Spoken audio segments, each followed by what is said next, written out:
Welcome to the Bible Savvy Podcast, a weekly conversation about how to understand, enjoy, and apply God's Word. It's time to jump into a new passage from the Bible Savvy reading plan.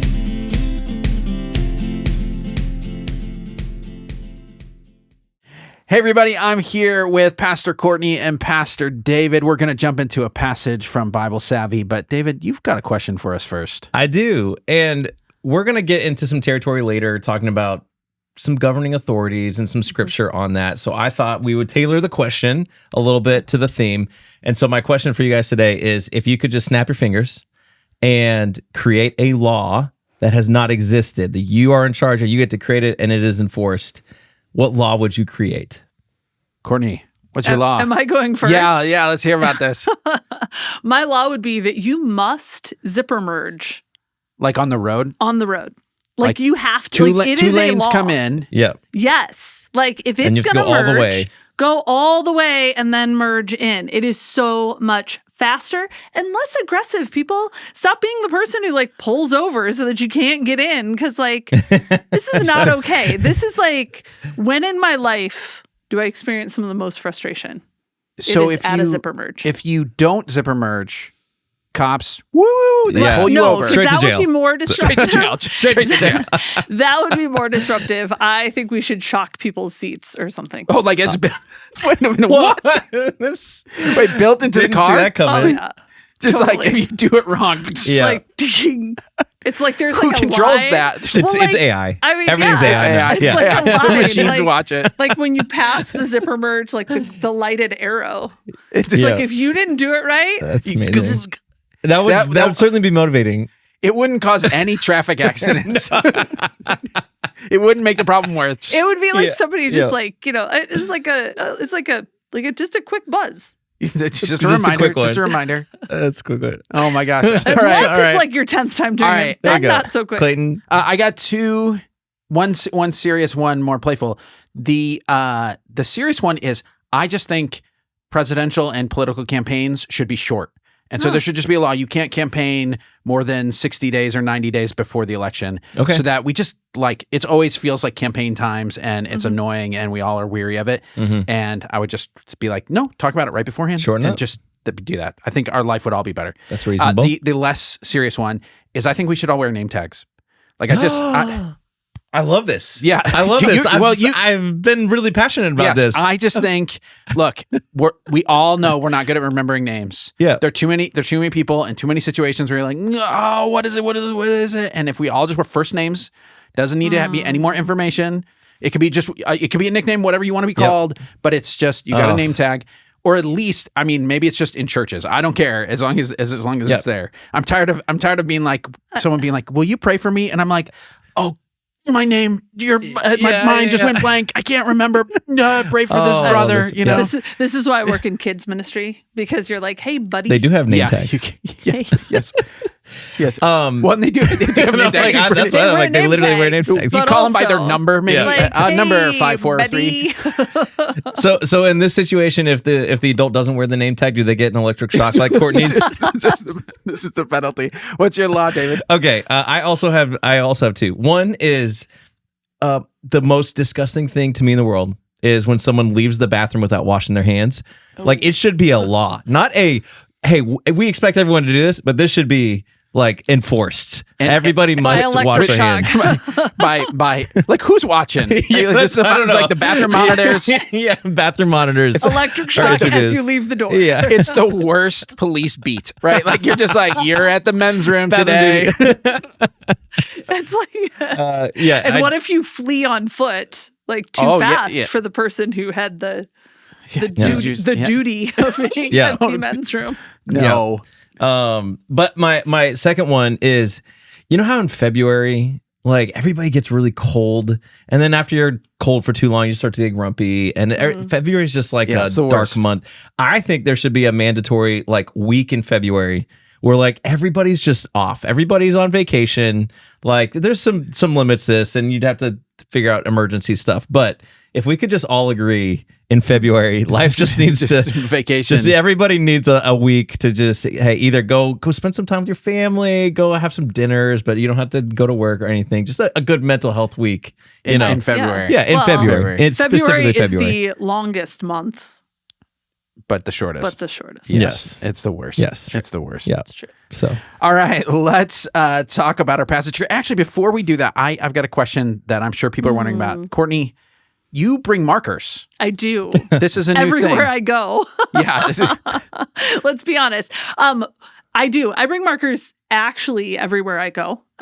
Mostly, one really simple reason is anytime you take notes for anything, I believe you're more likely to go back if your notes are like kind of fun, a little bit color coded. Like when I take notes at conferences or things like that, there's different things mean different color, like different colors mean different things. So I can, be taking notes. And if it's in this color, I know it was my own thought. It wasn't from the speaker. If it's a book that I want to read later, I write it in a certain color so that when I flip back through my notes, I can find book titles super easily. But I use it a lot then when I do Bible study. So I highlight, sometimes it's like, all the action words are a certain color, or different things that Jesus said are a certain color, or questions, or something striking, or, all of those little treats that we talk about. Yeah.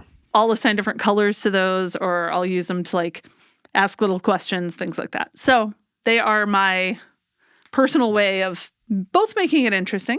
So do you physically carry this? Oh, I do. Yeah. So she has it around a lot. I carry this thing all over the place. That looks like a great opportunity to introduce a fanny pack to your life. I have a fanny pack as well. I was like, maybe I need to dump some markers in the fanny pack. I'm like, I would do that, but just carrying around but I would maybe do a fanny pack. I mean, it's an idea. All right. Maybe I'll go that direction. When I'm at home, I have a Bible that I mark up when I do Bible study personally that I use colors to. But it's because you mentioned it. So I got colors. Well, yes. And I'm working on doing them for my kids so that someday I can give my kids a Bible with all the markup. That has the markup in That's it. Cool. With all the colors. So. All right, let's get into the passage. We are still in the book of Mark. We're going to be in Mark chapter 12, starting in verse 13. It's not a very long passage here, but let me give you a little bit of context. This is the final week of Jesus' life. So he has been traveling around the land of Israel for about 3 years, and it's Passover time, and he is heading into Jerusalem for the feast, and he knows this is where it's all going to go down. And so he has come in, triumphal entry, ridden in on a donkey. People have, declared, hey, the king is coming. He's gone into the temple. He has, cleared it and basically stirred up some controversy. Basically, he's called some attention to himself. And now groups of people are coming to challenge Jesus to say, who do you think you are that you can come in and say, I'm the king, I'm in charge of the temple, all of these things. Like, these are huge claims. So they really want to push him on it because they know it's trouble if he convinces people of these things. So we've got these different groups that are coming, and we're going to read about one of those interactions starting in verse 13. Courtney, you want to read? Yeah, absolutely. Later, they sent some of the Pharisees and Herodians to Jesus to catch him in his words. They came to him and said, "Teacher, we know that you are a man of integrity. You aren't swayed by others because you pay no attention to who they are, but you teach the way of God in accordance with the truth. Is it right to pay the imperial tax to Caesar or not? Should we pay or shouldn't we?" But Jesus knew their hypocrisy. "Why are you trying to trap me?" he said. "Bring me a denarius and let me look at it."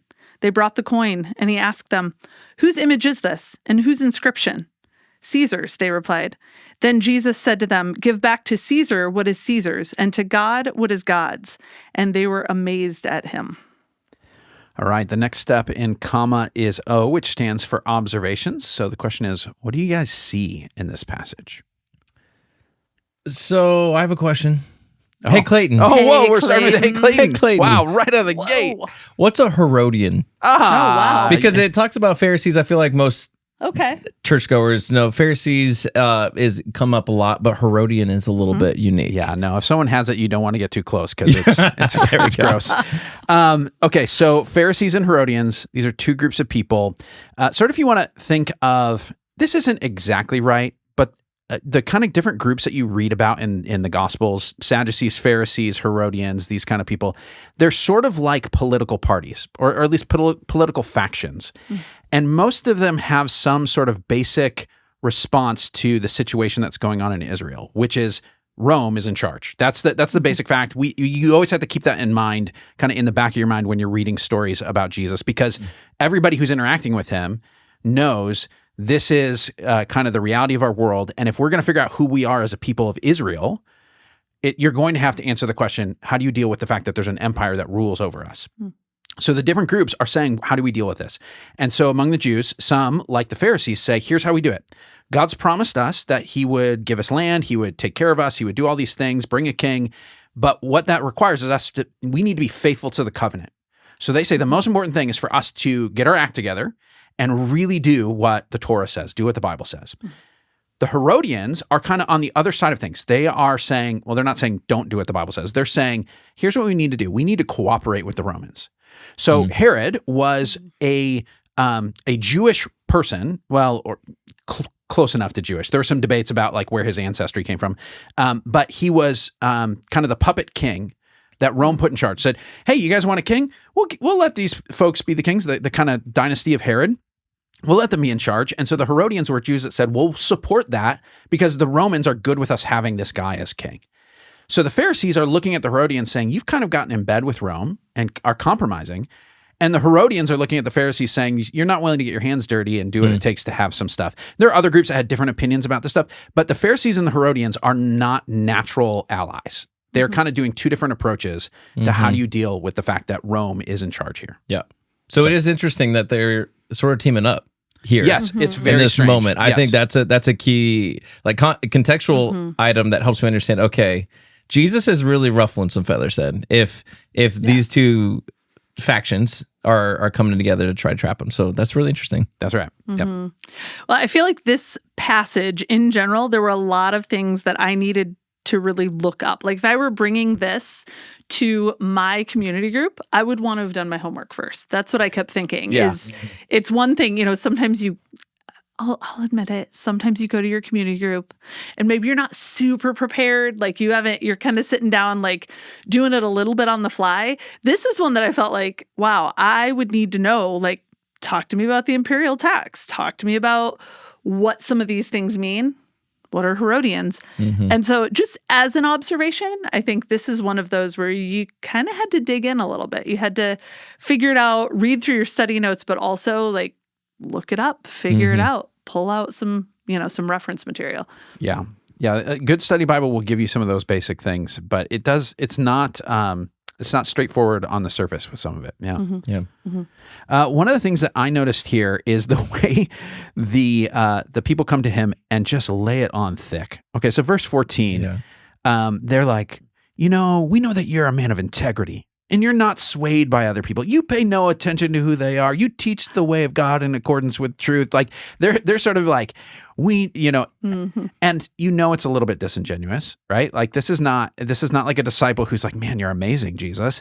This is people who are testing him. And so they're really setting him up like, oh, you've got to have a great opinion about this. Almost like, please, like fall from your high perch. So notice that. Yeah. Well, and it's a pull in. It's all those like, it's like sugar. Here's your two options. Yes or no? Which one is it? Yes, exactly. Like, should we pay it? Do we not pay it? Yeah. Yes. And then you have to love how Jesus answers. Yes.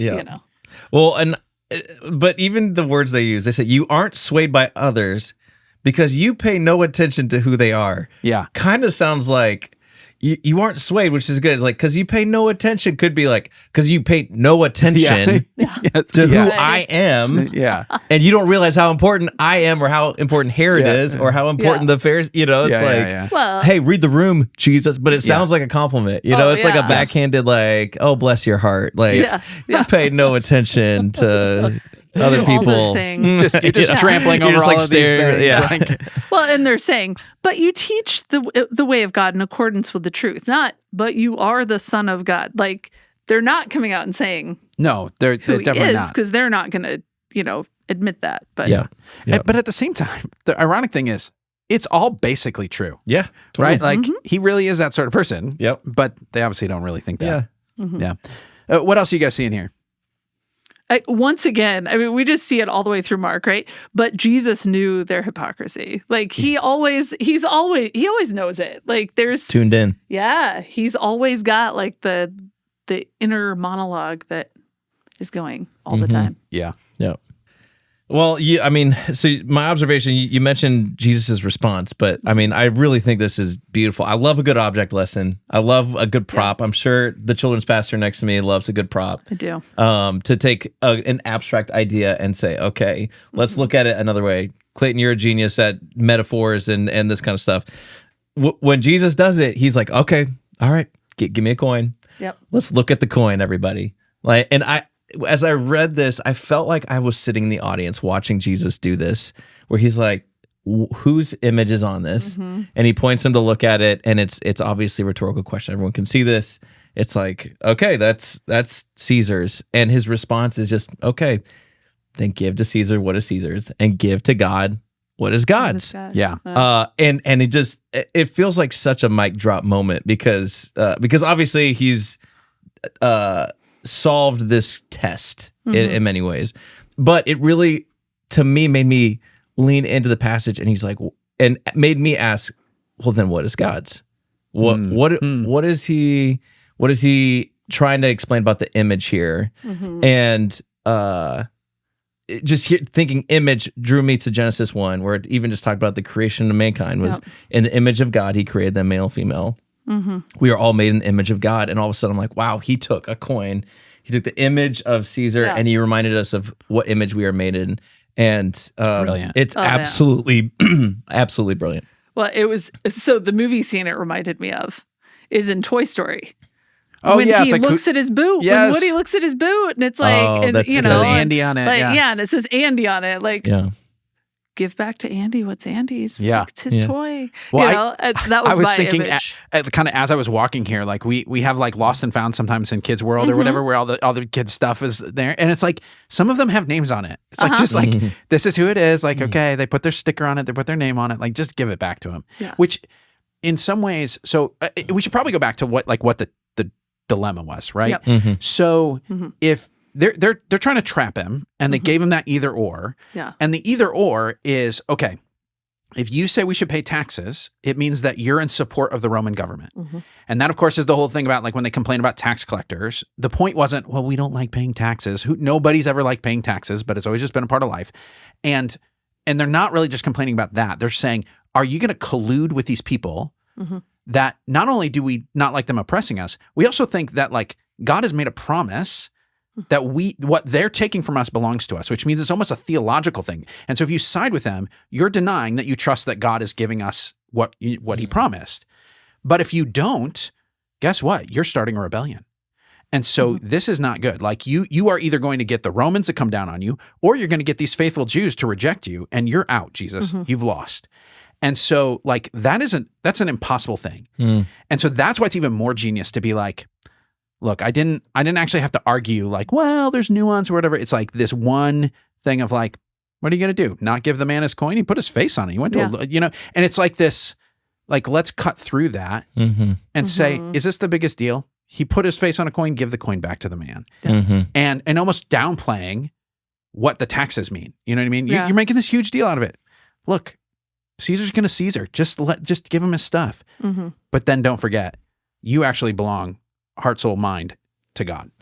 That's wild. Yeah. Yep. Yeah. Well, and he even has to ask for a denarius. Like he doesn't like pull it out of his own pocket. It's not like, oh, here, let me just reach in. Yeah. He doesn't have one. He doesn't have it on himself. Well, and they would have, the inscription on it, because he mentions the inscription. Yeah. The Caesars would put inscriptions on it that basically said, I'm God. Yeah. So this is Tiberius at the time. He has an inscription that says, I'm the son of the divine Augustus, who is his father. And so they're saying, you think my father has become a god, and that means I'm the son of God. So there's like, a blasphemy embedded in the coin that Jews also objected to. So he's saying, I don't have this blasphemous thing on me, but one of you guys do. Yeah. You know what I mean? So there's all sorts of, brilliance in this. Yeah, that's good. Yeah, I think, I wrote down here, like, you can't opt out of the system, but you also can't revolt. Like, he's basically saying, like, you can't opt out of, like, pay him what's his. Yeah. But, like, there's something to, like, not encouraging a revolution or, overthrowing or something, that I thought was interesting in there. Well, there's that side of it, and then there's also the side of it that is and yet you need to live radically devoted to something other than the rulers of this world. Yep. Right? Like, you give to God what is God's is an all-inclusive claim. You know what I mean? And so in some ways he's saying, yeah, of course you're going to be under all of these, evil rulers. You know what I mean? This isn't the way it's supposed to be, but that's how it is. Yeah. And yet there is an almost subversive part to saying, and yet remember, everything about you belongs to God. Yep. And somehow unspooling that, like, how do you actually live that out? That's the big riddle at this point, right? Yeah. Like, how do those things go together? Yeah. In many ways, it reminded me of our Revelation series that we did at the church this summer, of this constant reminder and revelation that hope is coming because Jesus is on the throne. Yeah. It doesn't matter what forces are at play. Those forces will be there, but Jesus sits on the throne. And that's where our true source of power comes from. That's where our source of hope, our source of joy is, in understanding there's a much bigger thing at play here than what the world puts in front of you. Yeah. I read this book called Political Gospel by Patrick Schreiner, and the title is provocative enough because people are like, whoa. But here's what he does. He does a great job talking about, like, how does politics work and how do we relate to that, and where does the church fit into that, and so on. I won't give you all the things that he does, but it's really helpful. But one of the things he describes is, he says, all throughout the New Testament, and this passage is a great example of it, there is two things that are going on. There is submission and subversion, and you don't just pick one or the other. So if the kingdom of God has shown up and the kingdoms of the world still exist, what we are told again and again, every passage, Paul says it, Jesus says it, Peter says it, they all say it, submit to the governing authorities, but also live subversively as if they weren't the most important thing in the world. And sometimes that means you're going to go against the grain, and sometimes that means your priorities are going to be totally different, and sometimes it means you're just going to be cheerfully indifferent to the claims that they make of being all-encompassing and so important and everything that you could, hope for. Yeah. And you just say, that's silly. You know what I mean? Like, in your own heart, you kind of laugh at the kind of grandiosity of the powers of the world. And yet you submit and you obey the law and you pay your taxes and you seek the good of the people around you, but you don't think it's the biggest deal. And that combo is just, it's the genius of Jesus. Yes, 100%. Yeah. Yeah. All right, well, let's move on to one of the M's in comma here. Let's do meditation first. We're going to actually use that kind of central phrase here when Jesus responds to them, sums it up in verse 17. He says this, give back to Caesar what is Caesar's, and to God what is God's. We're going to give you 45 seconds to prayerfully ponder that phrase.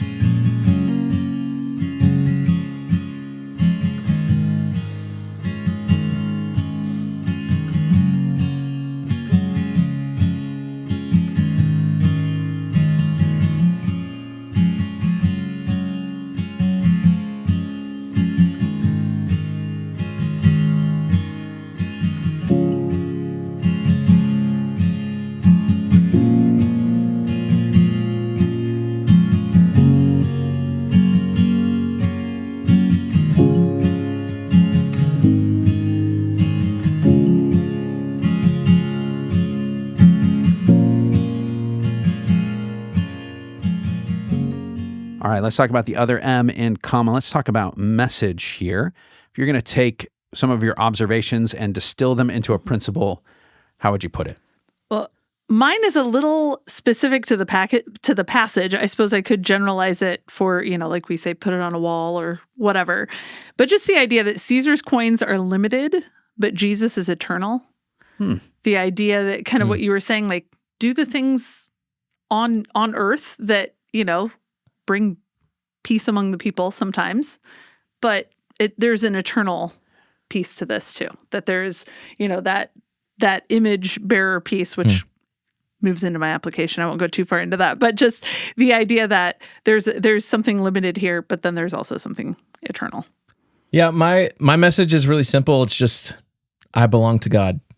Yeah, I just feel like it was so clear of Jesus is alluding to this, and I'm going to get specific. I belong to God. It reminded me of Paul's words in 1 Corinthians 6, where he says, "You are not your own, you were bought at a price." I belong to Jesus. My allegiance lies with Jesus, and at the end of my life, no other allegiance will matter. Yeah. Mine's really similar. I say, honor the claims of government, but don't forget that God claims you. So Jesus said it better. Give to Caesar what is Caesar's, God's what God. When he puts such a pithy statement, it's hard to not just be like, let's just use that Here's one. the message. That's so good. That's good. Yeah. All right, but let's talk about the A in comma application. What do we do in response to this? Yeah, well, I kind of alluded to it, but I just wrote down, you bear the image of Jesus. This morning we had staff evangelism, and one of the pastors at my table said, oftentimes I don't call myself a Christian, I call myself a Christ follower. And I wrote it down in regards to this because I thought so often maybe we see that as like Christians have this reputation for certain things, for being a certain way or politically or whatever that might look like, certain things that, we maybe push up against, and really instead looking and saying like, hey, if Caesar's coins are limited, if what we have here is limited, but Jesus is eternal, like bear the image of Jesus, like go out and do it, be a Christ follower, do the things that he did, not necessarily that line up with how we believe something should be, but do it, Jesus, like bear his image. Yeah. That's good. Just a little context for those of you who are like, Courtney just said staff evangelism. And you're like, what does that mean? That's kind of a staff in-house phrase. But it's really cool. What we do here at Christ Community is all of the pastoral staff and any other staff on the church that kind of want to opt in. We have once a month, we do training in two different areas. We do training every other month in theology to keep us sharp. And the other is in evangelism to make sure that we're always keeping that at the forefront of things. And so we talk practically, how do we open up conversations? How do we share the gospel with people? How do we make connections with people who need to know about Jesus? So that's what Courtney was referring to. We did that this morning. So really good. David, what's your application? Yeah, so my application, especially it being an election year, is vote and then move on and go make disciples. That's my application. It's just remind myself to be engaged, but ultimately Jesus is on the throne, and I've got another mission here on earth. I think too many of us neglect the fact that, hey, Jesus gave us a very clear mission when he was about to ascend into heaven. He said, hey, go make disciples and teach them and baptize them.